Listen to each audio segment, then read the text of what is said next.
Le transport maritime, qui utilise essentiellement du pétrole, est donc responsable actuellement de la pollution sur Terre. La Terre se réchauffe et avec elle, les mers et les océans.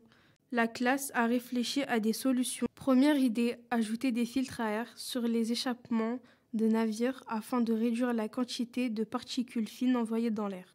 Deuxième idée, créer un bateau écologique avec des panneaux solaires pour utiliser l'énergie solaire afin de démarrer le bateau, des éoliennes s'il n'y a pas de soleil.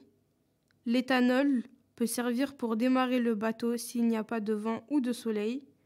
Utiliser des turbines de barrage qui fonctionneraient par la force de l'eau quand le bateau est en mouvement. Nos différentes solutions pourraient permettre de créer un bateau comme ça. Deuxième problématique, les bruits sous-marins. Chaque jour, des milliers d'espèces sous-marines souffrent des bruits de navires et en meurent tous les jours. Voici le bruit d'un navire sous l'eau. Les mammifères marins communiquent entre eux, mais le bruit des bateaux empêche leur communication. Pour éviter cette cause de mortalité, nous avons trouvé pas mal d'idées qui pourraient améliorer le futur. Réduire la vitesse des bateaux, avoir des bateaux électriques, installer des hélices silencieuses. La troisième problématique est la collision des navires avec les animaux. Les mammifères marins peuvent être à tout moment percutés par un navire. Comment lutter contre cette mortalité ?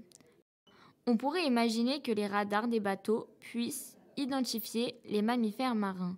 On pourrait avoir des cargos à coque transparente. Et si les avions commerciaux qui survolent la Méditerranée pouvaient repérer les mammifères marins et indiquer leurs emplacements aux navires ? Et pourquoi pas avoir une personne sur chaque navire qui observerait l'horizon pour repérer les souffles des mammifères marins ? Et si les bateaux réduisaient leur vitesse ? Quatrième problématique, la perte des conteneurs. 250 millions de conteneurs transitent chaque année sur les mers et océans. 2300 d'entre eux sont perdus dans les océans chaque année. Nos solutions. Pour éviter la chute de conteneurs, il est conseillé de mettre un twist lock, une pièce de métal qui permet de fixer des conteneurs sur les navires. Ou encore, accrocher des parachutes sur les conteneurs, tel un airbag, ces parachutes s'ouvriraient dès qu'un conteneur tomberait à l'eau. Enfin, un Sea Track Box, c'est-à-dire un boîtier GPS capable de tracer un conteneur qui tomberait à l'eau.